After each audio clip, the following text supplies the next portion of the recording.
Sold for a mere bag of rice by the man who should have protected her, Halima's life seemed doomed. But what if this betrayal set the stage for a shocking rise to power?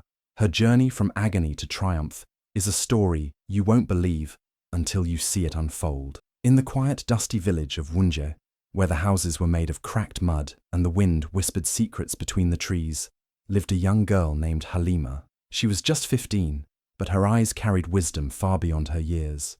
Her days were spent fetching water from the stream, helping her mother in the garden, and caring for the chickens that clucked behind their small hut. Despite the hardship around her, Halima never complained. She smiled through the hunger, through the torn clothes, through the blistered feet, because she had her mother, Kina, the only person who loved her with a full heart. Kina was a widow, a strong woman who raised Halima alone after her husband died from a snake bite. Life wasn't easy, but they made it work with love and grit. Kina always told Halima stories at night, stories of strong women who became queens, of kindness being stronger than gold, of rising even after being stepped on. Halima believed her mother's words with her whole heart, but everything changed the day Kina met Gerudo. He was a man from a nearby village, tall, with fast words and fake charm. He brought firewood, fixed the leaking roof, and said all the right things. Kina, tired of struggling alone, believed maybe this man could be a partner, maybe a father to Halima. So, she married him. The moment Gerudo entered their home as husband and stepfather, the warmth in the house began to vanish. He was nothing like the man he pretended to be. He was lazy, drank too much palm wine, and never lifted a finger to help. He called Halima useless girl and made her do all the housework. He ate the food without thanking her, mocked her dreams, and glared at her every move. Kina noticed the change, but by then, it was too late. Halima, still gentle and obedient, kept silent. She worked harder, cooked faster, stayed out of his way, and hoped things would get better, but they didn't. Gerudo's heart grew colder each day. He saw Halima as nothing more than an extra mouth to feed, a burden he never wanted. The villagers watched, but said nothing. In Wunje, stepfathers were respected, and young girls were expected to endure. No one knew what Halima was suffering. Not even Kina understood the danger she had brought into her daughter's life. And in Gerudo's greedy heart, an evil plan was already growing, a plan to get rid of Halima for good, not because she had done wrong, not because she was a burden, but because his own soul was rotten, and he had no space for light. And Halima, even in her silence, was light. But fate was watching, and soon Wunje would learn that even the smallest spark can become a fire that changes everything. As time passed in the village of Wunje, Gerudo's hatred for Halima only grew stronger. He never saw her as a child. To him, she was just an extra mouth eating what he believed he deserved. Every time she walked past him with firewood on her back or brought water from the stream, he scowled. Her silence irritated him. Her hard work reminded him of his own uselessness. Halima was the last bit of light in that small mud house, and Gerudo wanted it gone. Then, one day, Kina fell sick. It started with a fever, then weakness, then days of lying in bed, unable to stand. Halima did all she could, cooked herbs, cleaned the house, prayed day and night. She held her mother's hand and whispered, "You will be okay." But Gerudo, instead of worry, saw Kina's sickness as an opportunity. With Kina bedridden, he knew no one would question him. No one would hear Halima cry if she disappeared. One evening, as Halima was washing clothes by the river, a dusty cart rolled into the village. A traveling merchant named Bako had stopped to sell grain, beads, and livestock. Gerudo saw him, and a wicked thought crossed his mind. Later that night, while Halima slept on the mat beside her sick mother, Gerudo met Bako in secret behind the compound. He whispered his plan like a man selling firewood, calm and cold. "I have a strong young girl," he said. "She works like a bull. Take her. Just give me a bag of rice and 2 goats." Bako, greedy and heartless, agreed without hesitation. The next morning, before the sun rose, Gerudo woke Halima and lied. "The healer has called you," he said. "He needs help carrying herbs for your mother." Trusting him, Halima followed. But instead of herbs, she found herself tied and thrown onto the back of Bako's cart like a sack of yams. She cried, screamed, begged, but no one heard. The cart rolled out of Wunje with dust in the air and betrayal in Halima's heart. Back in the village, when people asked about her, Gerudo lied. She ran away, he said. She couldn't handle life here. Maybe she went to the city. The villagers shook their heads, whispered blame, and moved on. Only Kana, weak and barely breathing, knew the truth in her heart. Her daughter would never run. Something was wrong. But her voice was too faint, her body too weak, and so Halima vanished. Sold like an animal by the very man who promised to protect her, all for a bag of rice and 2 goats. But what Gerudo didn't know was that fate does not sleep. What he threw away in greed would rise in power, and what he traded for food would one day feed thousands. The journey to Mandamu was long and painful. Halima, tied and covered in dust, cried until her throat burned, but no one helped her. Bako, the merchant who now owned her, didn't speak a word of comfort. His eyes were hard like stone. When they reached the distant town of Ndamu, Halima's heart sank. It was a crowded place with strange faces and tall fences. She had never been so far from home. Bako sold her to a woman named Nyasha, who ran a large household filled with other girls like Halima, all silent, all broken. Nyasha had no kindness. She barked orders from dawn to nightfall. Halima cleaned floors, fetched water, washed clothes, and cooked meals she was never allowed to eat. If she moved too slowly, she was whipped. If she cried, she was mocked. Her hands bled, her feet swelled, and every night she slept on the cold ground without a blanket. The other girls warned her quickly, "Don't speak back, don't fall behind, don't dream." But Halima couldn't stop dreaming. In her heart, she still held her mother's words. Kindness is strength, pain is not forever. Each day, she pushed through the hunger, the bruises, and the shouting, not because she was strong, but because she had hope. Hope that life would change. Hope that someone, somewhere, would remember her. There were days when she went without food, surviving only on stolen sips of water. Nights were worse. The cold air made her bones ache. But even then, Halima stared at the stars and whispered her mother's name. That memory kept her alive. The worst days were when Nyasha's son Zundu came home. He laughed as the girls suffered and often caused trouble just to see them punished.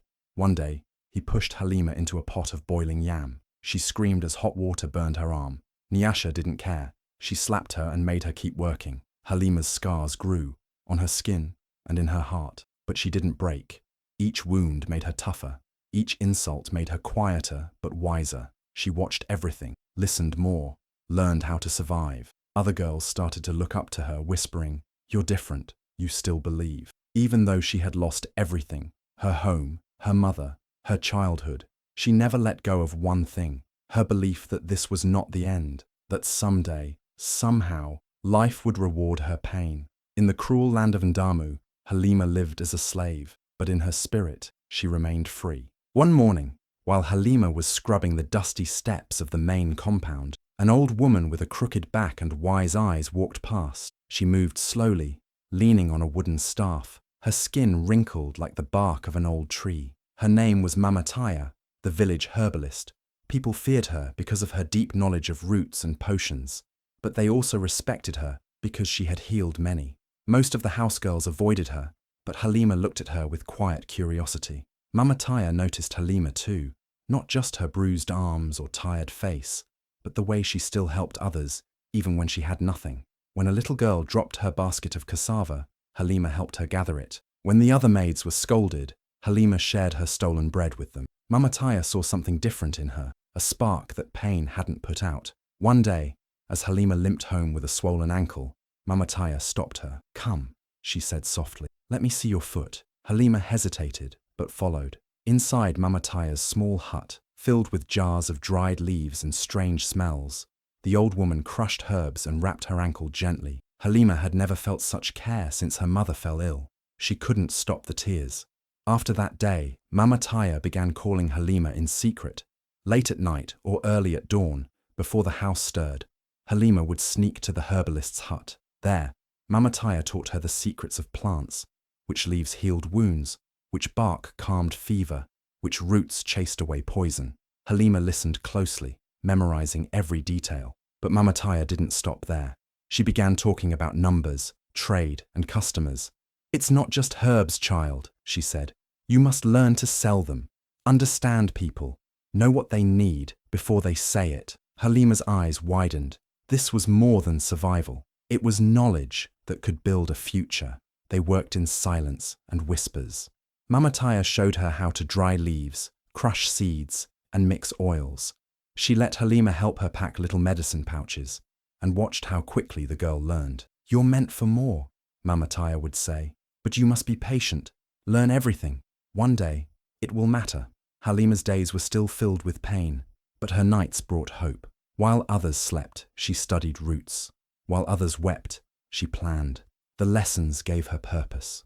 And even though Mama Taya never said it, Halima could feel the old woman's love, quiet, strong, and real. In a world that tried to crush her, Mama Taya gave Halima the most powerful gift, knowledge. And with that, Halima began to change. She wasn't just surviving anymore, she was preparing. The night Halima escaped, the sky was heavy with clouds. The wind whispered through the trees as if it knew what was about to happen. Mama Taya had planned everything quietly. She gave Halima a faded shawl, a small bag of herbs, and enough coins to pay for a ride. With her heart pounding and her hands trembling, Halima slipped out through the back path while the others slept. For the first time in years, she breathed without fear. They traveled for days, avoiding busy roads and keeping to the shadows. Mama Taya moved slower than Halima, but her spirit was strong. At last, they reached Larabu, a loud, colourful city where no one knew her name, and the past couldn't find her. It was there, among strangers, that Halima began her new life. They rented a small hut near the market, barely big enough for a bed and a few baskets. Mama Taya taught her how to speak with traders, how to make people trust her. Halima mixed herbs with care, making balms for pain, teas for cough, and powders for fever. She stood for hours in the hot sun, calling out her remedies, smiling through exhaustion. At first, no one listened. But one morning, a rich woman's child fell sick. All the doctors failed. Desperate, she came to Halima. The girl crushed leaves, boiled bark, and whispered a prayer her mother used to say. By nightfall, the child's fever broke. Word spread like wildfire. Soon, people lined up outside their little shop. Some came from far villages, others from the city's wealthiest homes. Halima treated each one with kindness, never forgetting the days when she was ignored and beaten. She kept her prices fair and offered free help to the poor. Her honesty won hearts. Money began to come, slowly at first, then faster. Halima saved every coin, refusing to waste even one. She bought better tools, a bigger hut, and hired 2 orphan girls to help, giving them the kindness she once needed. Her hands were always busy, her clothes often stained with oil and dust, but she smiled. She was no longer a slave. She was a healer, a businesswoman, a rising name in Larabu. Mama Taya watched with pride. Though her steps grew weaker, her heart was full. "You did this," she often said. "You turned pain into power." Halima never forgot where she came from, but she no longer walked in fear. She built something real, not with luck, but with effort, patience, and heart. In the same hands that once scrubbed floors, now bloomed a future full of promise. One hot afternoon, while Halima was arranging her herbs at the shop, a man in rich robes rushed in, eyes wide with panic. He was one of the governor's guards. "The governor's daughter is dying," he gasped. "No healer in Larabu has helped her. They say you perform miracles."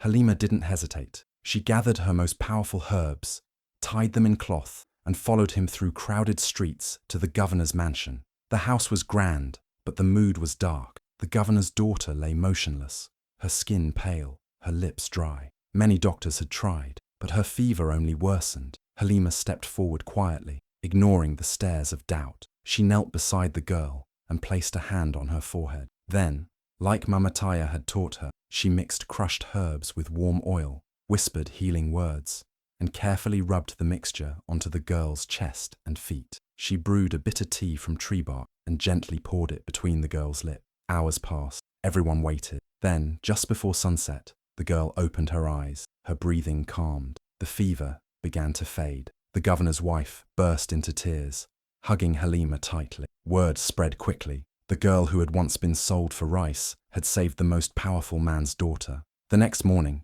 the governor himself called for Halima. He stood tall and proud, but when he spoke, his voice was soft with gratitude. "You didn't just save my daughter," he said. "You saved my heart." He handed Halima a scroll, the deed to a piece of land in the heart of Larabu. Then he gave her a chest filled with gold coins. But more than that, he introduced her to people with power, investors, traders, and leaders who now wanted to work with her. With that support, Halima did something bold. She registered her own herbal business and named it Halima Naturals, a name that reminded her of where she came from and who she had become. She built a real shop, hired more workers, and packaged her herbs in clean bottles and labeled jars. She trained young girls from the streets, just like Mama Taya had trained her. Her brand grew fast. People across cities asked for Halima Naturals by name. Halima's face was now on posters. Her products filled shelves. The girl once beaten and hungry was now running one of the most successful herbal companies in the region. But she stayed humble, always remembering Mama Taya's words. Kindness will take you further than gold. And in her heart, Halima knew this was only the beginning. Years passed, and Halima's business grew beyond anything she had ever imagined. Halima Naturals became a household name, not just in Larabu, but across many cities and even faraway countries. Orders came in from kings' palaces, royal courts, and foreign lands. People trusted her herbs, but more than that, they respected her story. The girl who had once been sold for a bag of rice had now become one of the richest women in the land. But Halima never let the wealth change her heart. She wore simple clothes, spoke gently, and still walked through the same markets where she once begged for scraps. She remembered every pain, every cold night, and every time she cried in silence. She made a promise to herself that no girl would suffer as she did. With her growing fortune, Halima began building. She built a school for girls in Larabu, where orphans and poor children could study for free. Then she built another and another, until every region had at least one school with her name on it. She named them Hope of Halima, because she believed education was the true medicine that healed broken futures. Next, she built hospitals, clean, bright places where the sick were treated with care and dignity. No one was turned away, no matter how poor they were. Halima made sure every hospital had free herbal medicine sections, using the same healing roots that once saved lives in her little shop. But the place closest to her heart was the shelter she built for abandoned girls. There, young girls who had been thrown away, just like her, found safety, food, and love. She visited them often, sitting with them, brushing their hair, and telling them, "You are not forgotten, you are powerful." People started calling her Mother of the Nation.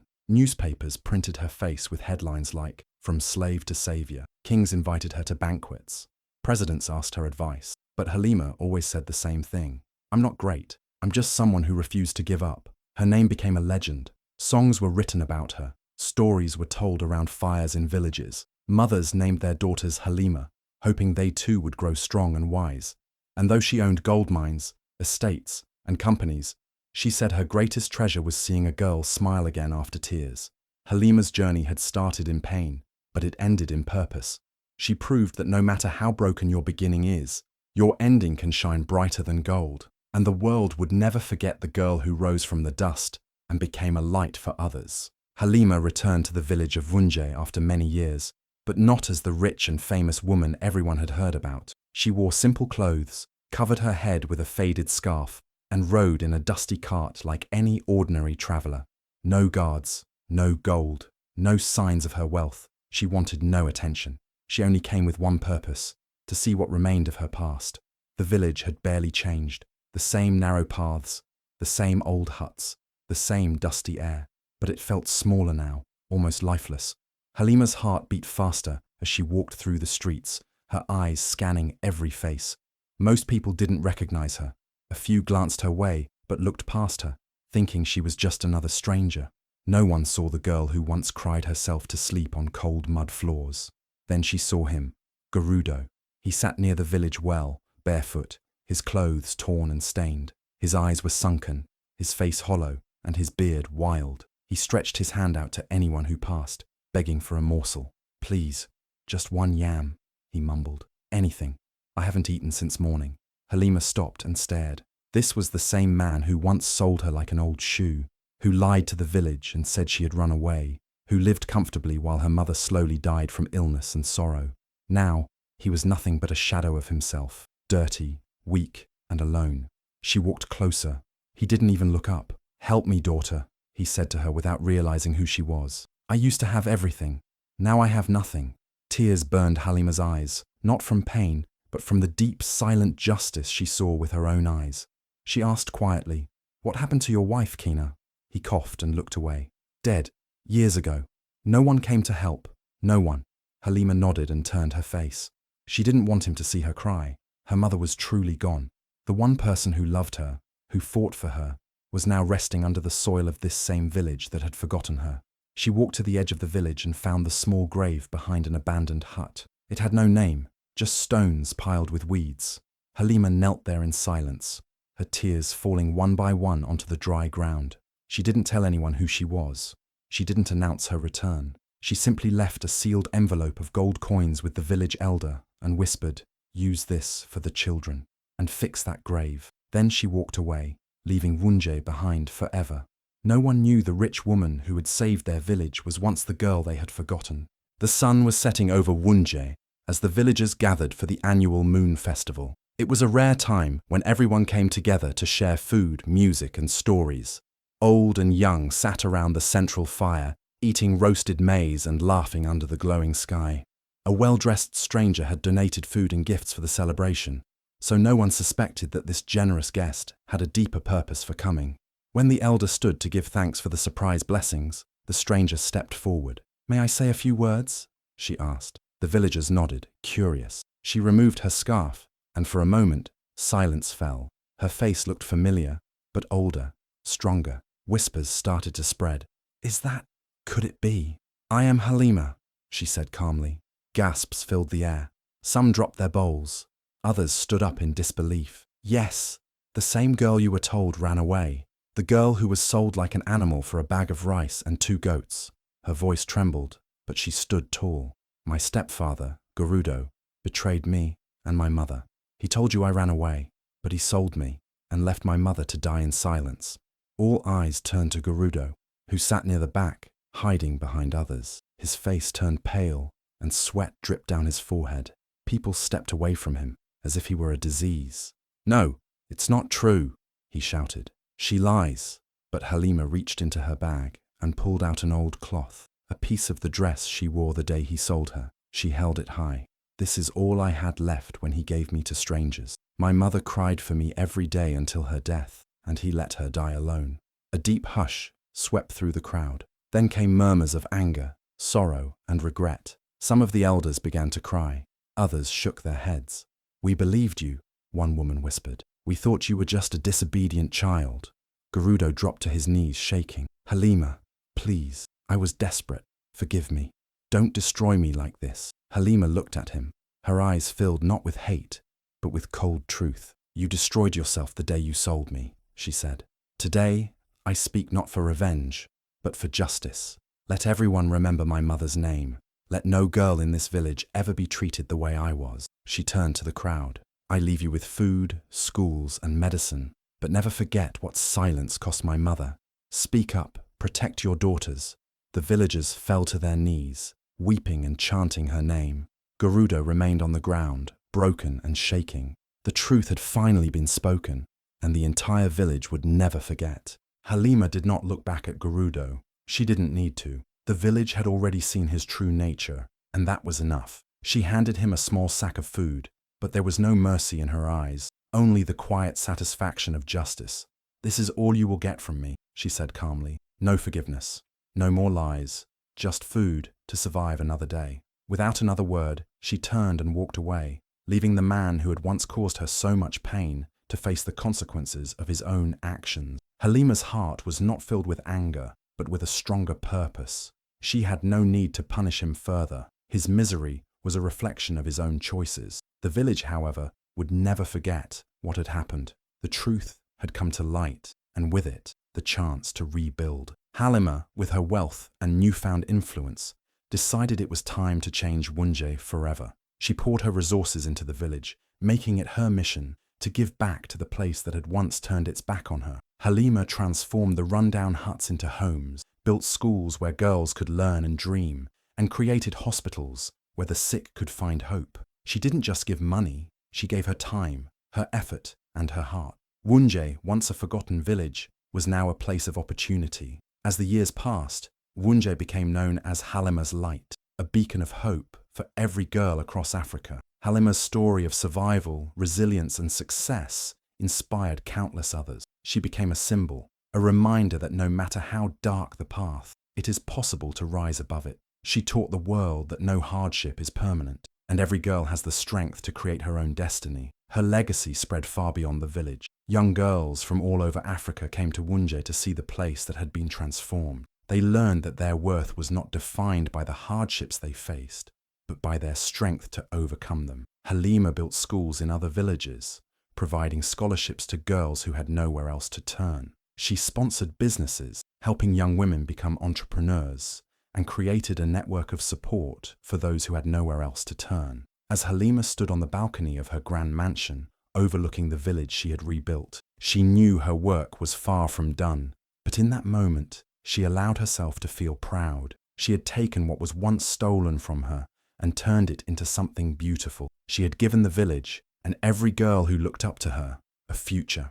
And that was the greatest revenge of all. Halima's journey from pain to triumph shows us the incredible power of resilience and the importance of standing up for what is right. Her story teaches us that no matter how dark our past may seem, there is always hope for a brighter future. Just like Halima, we all have the strength to overcome the toughest challenges, and we can turn our pain into a force for good. If Halima's story touched your heart, if it inspired you to believe in yourself and never give up, then share this video with someone who needs to hear it. Together we can spread the message of hope, justice, and the power of transformation. Let's create a community of strong, empowered individuals who support each other in every step of their journey. Don't forget to like this video if it resonated with you, and share it with your loved ones. Your support helps us continue to tell these powerful stories that uplift and inspire. And if you haven't already, please subscribe to our channel for more life-changing stories like Halima's. Thank you for watching and being part of this amazing journey. You are the light that keeps this message alive. Keep shining.